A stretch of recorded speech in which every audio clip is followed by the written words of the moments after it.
क्या रिक्शा चलाने वाला जो व्यक्ति है उसके बच्चों के सपने सपने नहीं है क्या? जो ठेला चलाने वाला व्यक्ति है उसके बच्चों के सपने सपने नहीं है क्या? इनके बच्चे कैसे मुख्यमंत्री बने, इनका बेटा जो है वो कैसे भ्रष्टाचारियों की मंडली में शामिल हो सके, ये इसलिए तय करते हैं। मुलायम परिवार, मुफ्ती परिवार, स्टालिन परिवार, ये पूरा का पूरा परिवारवाद की मंडली है। कभी भी बिहार की उन्नति, उत्थान, तरक्की, बिहार में गांव, गरीब, उनके बच्चों के सपनों की तो कभी उन्होंने बात नहीं की। गांव में उनके तो पूरे शासनकाल में गांव में बिजली तक नहीं पहुंची थी। कांग्रेस पार्टी जो है ना, ये कांग्रेस पार्टी कभी भी जैसे लाल रंग देख करके सांड जो है ना वो उछलने लगता है और सांड जो है वो गुस्सा आ जाता है, वैसे ही पप्पू शब्द सुनते ही पूरी की पूरी कांग्रेस पार्टी जो है ना वो बौखला जाती है। भारतीय जनता पार्टी का एकमात्र विजन है कि समाज के अंतिम पायदान पे बैठा हुआ व्यक्ति, गांव, गरीब, उसका उत्थान और गरीबों के बच्चों के सपने जो हैं वो पूरा करना। नमस्कार, आप देख रहे हैं अंबिका उजाला। मैं हूं आपके साथ अनुभव रंजन। अभी हमारे पास भाजपा के प्रवक्ता सुमित शशांक जी मौजूद हैं। पप्पू यादव को लेकर के महागठबंधन में जंग छिड़ा हुआ है। पहले तो पप्पू यादव लालू यादव से मुलाकात करते हैं। लालू यादव से मुलाकात करने के बाद दिल्ली जाते हैं और वहाँ जाकर पार्टी विलय कर देते हैं और इधर लालू यादव तब तक खेला कर देते हैं। देखिए, ये जो पूरी की पूरी कहानी है ना, इस कहानी को समझने की आवश्यकता है। ये पूरा जाल जो है ना किसके द्वारा रचा गया है? ये लालू जी के द्वारा रचा गया है, कांग्रेस को सबक सिखाने के लिए और कहीं ना कहीं मीडिया में बने रहने के लिए। आप प्रश्न पूछेंगे, मैं जवाब दूंगा और ये ऐसे लोग जो हैं वो हमारे जवाब से मीडिया में बने रहेंगे। लेकिन फिर भी आपने प्रश्न किया है तो मैं बताऊंगा कि कांग्रेस पार्टी जो है ना, ये कांग्रेस पार्टी कभी भी जैसे लाल रंग देख करके सांड जो है ना वो उछलने लगता है और सांड जो है वो गुस्सा आ जाता है, वैसे ही पप्पू शब्द सुनते ही पूरी की पूरी कांग्रेस पार्टी जो है ना वो बौखला जाती है। और ये जानबूझकर लालू जी ने एंट्री करवाया ताकि उनका पप्पू नाम जो है वो बार बार आता रहे और कांग्रेस जो है वो उछलती रहे। अब तो पप्पू यादव का ना घर रहा, ना घर के रहे, ना घाट के रहे। ये तो उनको समझना है ना। इतने दिन से राजनीति कर रहे थे, अब वो कौन सी राजनीति कर रहे थे कि उनके पास एक ही सेकंड में लालू जी की बुद्धि का शिकार हो गए। ये भी तो समझना है ना, ये उनका अपना मुद्दा है। क्या लग रहा है, जैसे लालू यादव कह रहे हैं कि एनडीए को लेकर के भी काफ़ी बात बोल रहे हैं कि एनडीए का जमानत जब्त होने का। लेकिन लालू जी की बात को बहुत ज़्यादा सीरियस लेने की आवश्यकता नहीं है। लालू जी विगत कई वर्षों में ना छूट भैया बयान देने के लिए काफ़ी फेमस रहे हैं और विभिन्न स्थानों पर। आपने पहले एक विधायक, उनका नाम याद नहीं आ रहा है, पहले उन्हें विवाह करने के लिए बोलते हैं, तब बोलते हैं कि तब आप राजनीति में आइए। देखिए, ऐसी ही हरकतों के लिए लालू यादव को लोग जानते हैं। कभी भी बिहार की उन्नति, उत्थान, तरक्की, बिहार में गांव, गरीब, उनके बच्चों के सपनों की तो कभी उन्होंने बात नहीं की।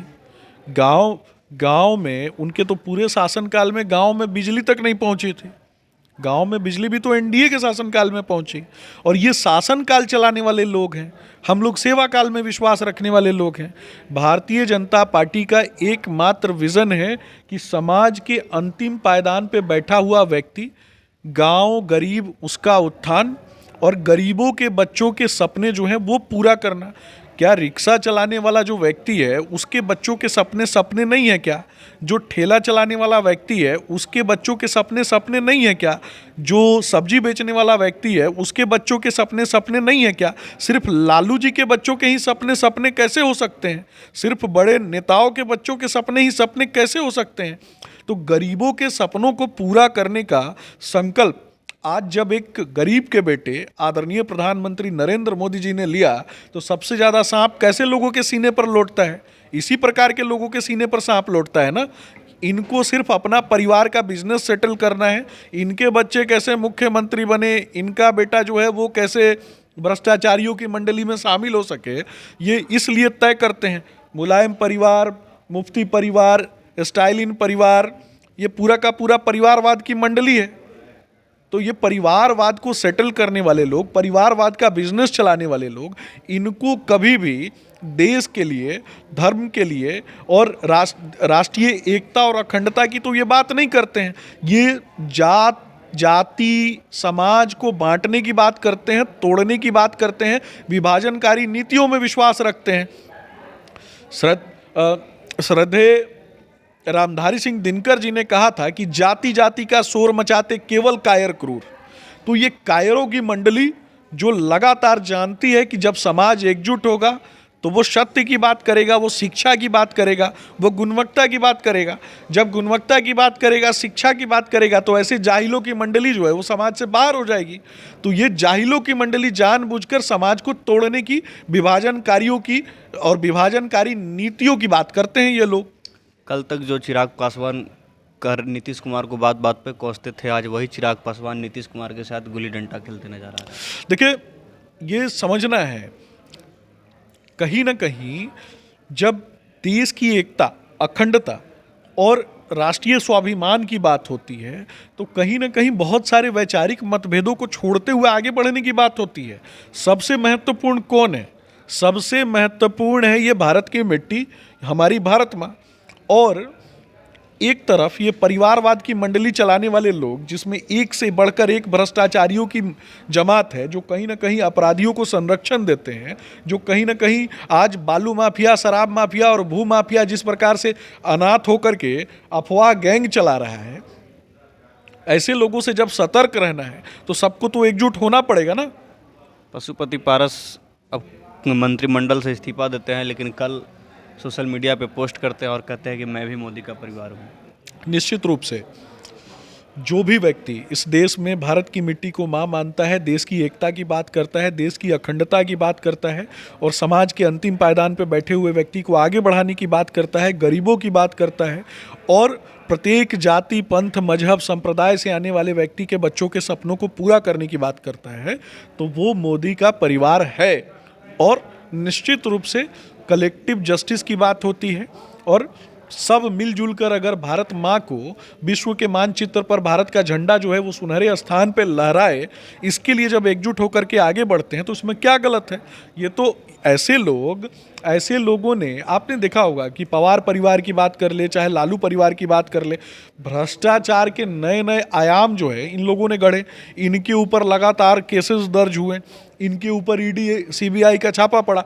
ये सिर्फ भाजपा के शासनकाल में ही तो नहीं हुआ ना, ये भारतीय जनता पार्टी के सेवा काल में तो नहीं हुआ ना, ये तो कांग्रेस के शासनकाल में भी ये सारी चीज़ें हुई ना। इनके ऊपर एफआईआर कराने का काम किसने किया है? इनके ऊपर ज़्यादातर जगहों पे तो एफआईआर कांग्रेस ने करवाया है ना, क्योंकि कांग्रेस की एक नीति है कि वो जिस प्रकार से देश को टुकड़े टुकड़े गैंग में बांटना चाहती है। इनका एक सहयोगी दल है, आपने देखा होगा दिल्ली में, केजरीवाल, वो कहते थे कि मर जाएंगे, मिट जाएंगे, लेकिन कांग्रेस के साथ गठबंधन नहीं करेंगे। उससे एक कदम आगे बढ़कर के वो कहते हैं कि बच्चों की कसम खाते हैं। बच्चों की कसम टूट गई क्या? बच्चे महत्वपूर्ण नहीं थे क्या? राष्ट्रभक्ति की बात होती है, देश की बात होती है, तो क्या जब देश के लिए काम करना पड़े तो क्या खालिस्तानियों से जाकर के मिल करके काम करेंगे क्या वैसे लोग? ऐसे लोगों के साथ उन्होंने गठबंधन किया है। गिरगिट जिनको देख करके शर्मा जाए ना रंग बदलने में, वैसे लोगों के साथ तो गठबंधन करके रखा है। ये लोग आपस में तय करते हैं कि कौन कितना ज़्यादा रंग बदल सकता है, किसकी पूंछ पर कि कौन सा रंग लगा हुआ है, हरा रंग का पूंछ रंगा लेना, कभी किसी और रंग का पूंछ रंगा लेना। तो ये इसी प्रकार से पूंछ रंगा के घूमते हैं, लोगों को धोखा देते हैं। विपक्ष बोल रहे हैं कि इस बार बिहार भाजपा मुक्त बनाना है। बोलने दीजिए, ऐसे लोग जो हैं, खिसियाई बिल्ली खंभा नोचे कहावत है। कभी इन्होंने भाजपा मुक्त बनाने की अगर ये बात करते हैं तो ये अपना विजन बताए ना कि इन्होंने लोगों के लिए क्या काम किया है, इन्होंने देश के लिए क्या काम किया है। क्रेडिट चोरी करने का काम किया है, ये भी जान लीजिए। इनके पिताजी ने, जो कि सजा याफ्ता मुजरिम है, इनके नेता जो सजा याफ्ता मुजरिम है, उन्होंने बिहार का अलकतरा चोरी कर लिया, बिहार के भैंसों का चारा चोरी कर लिया, जमीन घोटाला कर लिया। अब इनका नेक्स्ट वर्जन आया है, नेक्स्ट वर्जन जो है वो क्रेडिट चोरी करता है। दूसरे ने काम किया, उसका क्रेडिट चुरा लो।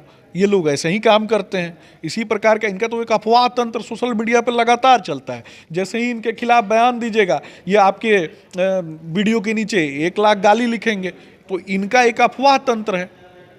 तो इस प्रकार के लोग हैं।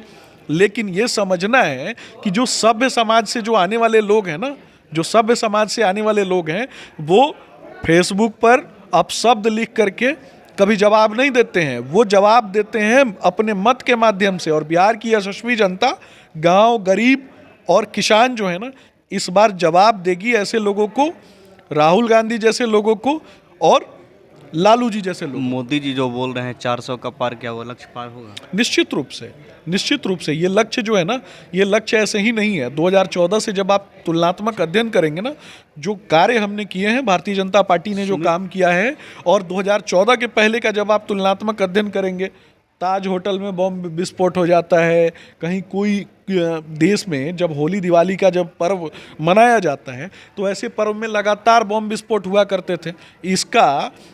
इन चीज़ों को रोकने का काम कभी कांग्रेस ने तो नहीं किया। विभिन्न घोटालों की जो श्रृंखला है, अलग अलग मंत्रालय जिसमें ज़्यादा फंड्स आते होंगे, ऐसे ऐसे मंत्रालय इन लोगों ने बांट करके लूट की जो घटनाएं इन्होंने की, और जो कि बाद में निकल करके सामने आता है, कोल घोटाला, 2G घोटाला, तो इस प्रकार के घोटालों की श्रृंखला इन लोगों ने जारी कर दी। सुमित शशांक जी, एक आखिरी सवाल। जीताराम मांझी हिंदू विरोधी माने जाते हैं और ब्राह्मण विरोधी माने जाते हैं, और एनडीए उन्हें गया से उम्मीदवार बना दिया। देखिए, आप अपने शब्दों के माध्यम से, और कोई भी व्यक्ति अपने शब्दों के माध्यम से किसी को किसी चीज़ का विरोधी बना सकता है। नहीं, ये बयान कुछ दिन पहले आया। मैं आपको बता रहा हूँ, समझने की आवश्यकता है, समझने की आवश्यकता है कि सब इस देश में रहने वाला प्रत्येक व्यक्ति कहीं ना कहीं, और भारतीय जनता पार्टी के साथ जुड़ा हुआ प्रत्येक व्यक्ति सनातन का सम्मान करता है। ये जानबूझकर, मैंने बार बार बताया ना, ये अफवाह गैंग है। ये अफवाह गैंग बार बार प्रायोजित तरीके से टारगेट करता है। इनके नेता रामायण को दिग्भ्रमित करने वाला बताते हैं। इनके नेता जो हैं वो माँ काली के विषय में गलत तरीके से प्रस्तुतिकरण करते हैं। दक्षिण भारत में इनका एक नेता स्टालिन बताता है कि सनातन डेंगू है, मलेरिया है, उसके ऊपर तो कभी प्रश्न नहीं होता है। जो आपके गुण और गोत्र को खत्म करने की बात करता है, जो आपकी पूजा पद्धति को खत्म करने की बात करता है, जो आपकी धार्मिक आस्था को खत्म करने की बात करता है, वैसे लोगों के साथ गलबहियां करने वाले ये जो राजकुमार हैं, तेजस्वी जी और अखिलेश जी, तो इसके साथ कोई कैसे खड़ा हो सकता है? ये भी तो समझने की बात है ना। ये लोग जानबूझकर इस प्रकार का नौटंकी करते हैं, जानबूझकर सर्कस दिखाने के लिए निकलते हैं। 5 साल पे एक बार सर्कस दिखाने के लिए निकलते हैं, हेलीकॉप्टर दिखाते हैं और खुद हेलीकॉप्टर में बर्थडे मनाते हैं।